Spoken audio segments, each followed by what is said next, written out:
get that right there. Good evening, James. Thank you for joining us. And hi to everyone. I hope you're enjoying your weekend. We'll get started right away with Jason Palmer, Chicago Crusader.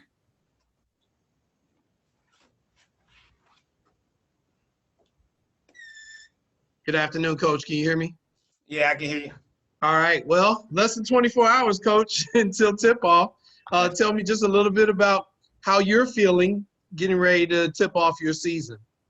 I mean, we planned, and we're probably going to get together, shoot tomorrow morning, and just go over a couple of more details. You can never get too much time, and I don't want to.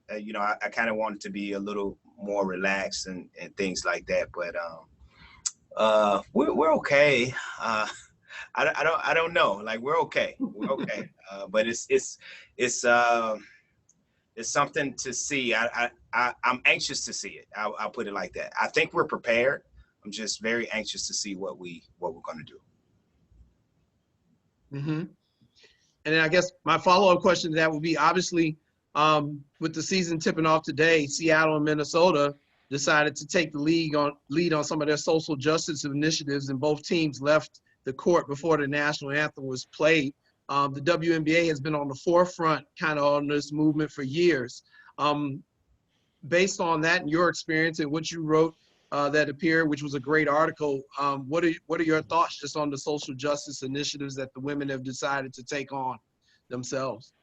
I'm all for it. What I don't want it to come down to is where people say, oh, yeah, it's political. What people need to understand, it's been 134 days since Breonna Taylor was killed in her sleep. Okay, 134 days. It's been 57 days or 58 days since the Attorney General of Kentucky, Daniel Cameron, made a statement and said that they were going to wait for Louisville Metro Police Department to do an investigation. Now imagine if I or someone close to me were to take the life of someone, and then they say, okay, we're going to let you investigate it, and we're going to wait on you to investigate it. That's not political. And that's just justice, that's justice. And that's what we're looking for. And that's what WNBA is looking for. And so I am so proud to be a part of this league that has taken a stance, that has been at the forefront of doing everything that they're supposed to do as far as speaking up and being a voice for the voiceless. And so I'm excited about what this season stands for. I'm excited about how all the players from all the teams have come together and said we're not just going to sit idly by and just and let injustice prevail without saying something. So I'm excited about the season just for that as well. So there you have it. I don't know if I answered your question, but there you go. Oh, you did. Thank you so much. And looking forward to having you on the podcast here pretty soon, along with your players. A lot of people in the Black community are really looking forward to seeing this team play, and we're really proud of all the initiatives that you and the team are taking as well. So we're looking forward to it. Appreciate it. Eric Wilson. Coach, good afternoon. How are you? I'm doing good. I kind of don't know where to go after that. That was truly a moment. So let me kind of just get refocused here for a second. What were some of the last minute techniques or drills that you worked on with the team today, getting them prepared for tomorrow? I think one of the biggest things was we wanted to make sure that we were defending without fouling. So that was the thing. And we went over a few of our after timeout stuff where we wanted to see how, the other team, whether it was blue or gray, responded without knowing what we were running. So those were the two things I think the last two drills we focused on in practice. So it was pretty spirited, but I think I think they left with their tanks on E. So hopefully they can replenish tonight. Okay. Along those lines, you've got a collection of young ladies out there, from rookies to veterans, all who have come together in such a short amount of time and gelled and been able to pull this season together and mentally focus. Aside from yourself, what is like the one thing you want these ladies to go into tomorrow knowing more than anything? That it's going to take each one of them to accomplish what we need to accomplish. And they have to lean on each other, and they have to bring a level of energy that's infectious. That's the main thing. It infects the other person. And once you have that and everybody's infected with that energy, then it can take us to good places. I'm excited for tomorrow, Coach. Best of luck. Thank you. Thank you. Thank you. Jake Meister. Hey, Coach, how you doing? I'm doing good, Jake. Thanks.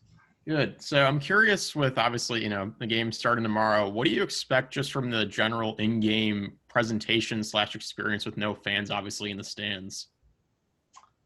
I mean, I expect just a basketball focus. I saw one of the games earlier today, and, I didn't, as much as I love the fans, I was so into the basketball that I wasn't really focused on it as much. And, if you've, played around the world and been in different gyms, you've played in gyms with, 20,000 fans, and you've played in gyms with 100 fans. And so I think, that's a different aspect of it. But I think the goal and everything around it is just playing the game. And I think you just get a chance to focus on the game even much more.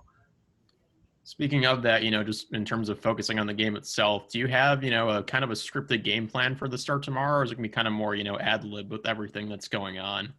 What do you mean? I don't understand. What do you mean? Just kind of like a base setup of plays or things like that you're going to have, within maybe the first 15 minutes or so of the game, something like that. No, we have a game plan. We have a game plan. That's just how we approach every game.